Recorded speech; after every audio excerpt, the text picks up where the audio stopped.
I do not desire your death. I'm sorry. Why? Why have you done this? But for you.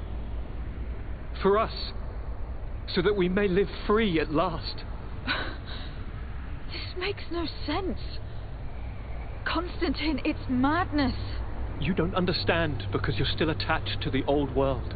This old, dying world which, to survive, has betrayed, used, and manipulated us and would not have hesitated to kill us. Perhaps, but... I've seen death, cousin. And I understood the vanity of it all. My father's ruses just so he could earn more power. The political bowing and scraping to preserve corrupted nations.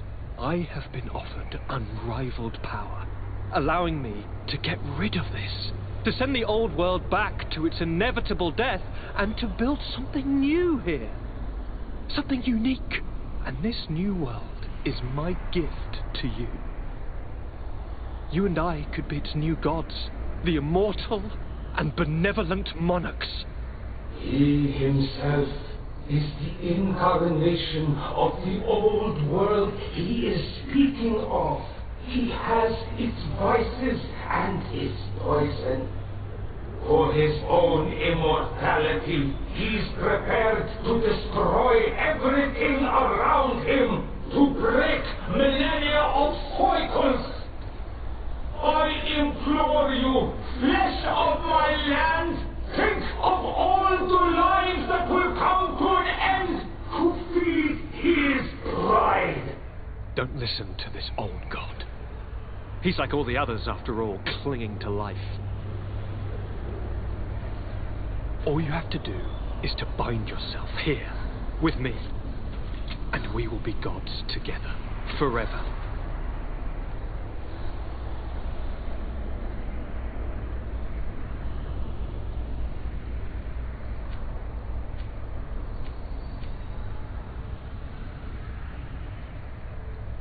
Come.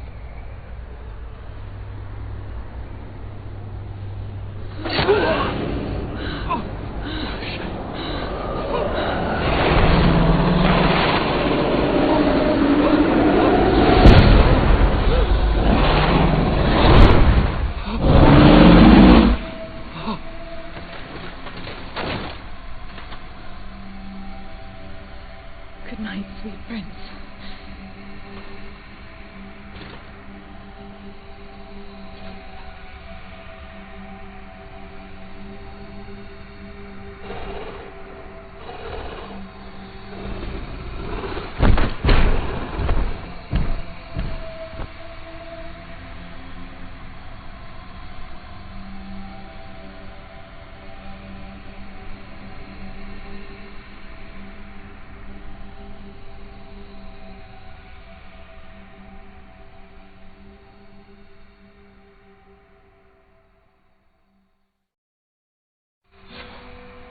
After the fall of Constantine, my young student managed to establish stronger links between the old nations and the natives.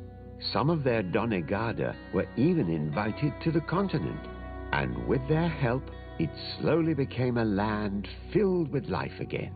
And for the first time in a long while, the number of cases of the Malichor is decreasing. Those who bravely fought at Dor had Gennadu were celebrated everywhere. After all, if it weren't for this unlikely alliance, the island would have fallen into Constantine's greedy hands. Afra set aside her weapons and went back to her research on the native culture and flora of the island. It is said that she is even writing a book with the help of Dunkas's clan when not visiting her friends. For his bravery, Vasco was awarded the rank of commander. He now travels the sea at the head of a whole fleet, but he often comes back to visit his sister-in-arms. Petrus's ambitions have finally been fulfilled. He obtained the much-coveted title of Cardinal. Despite the responsibilities implied by such a title, he still sometimes visits the one he calls his child.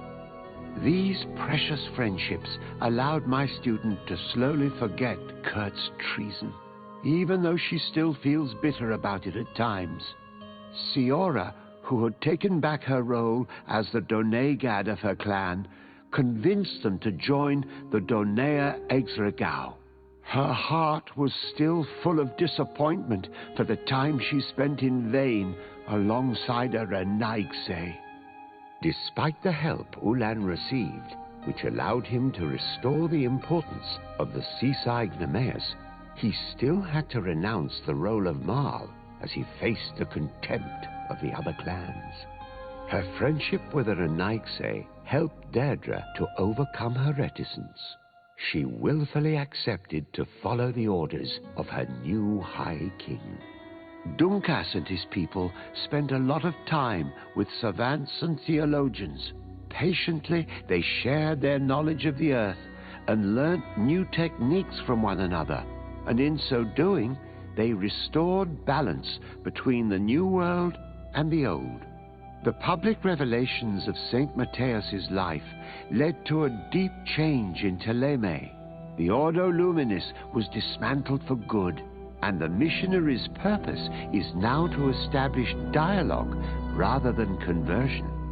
Aware that their culture of secrets would lead them to their demise, the Nords changed their methods.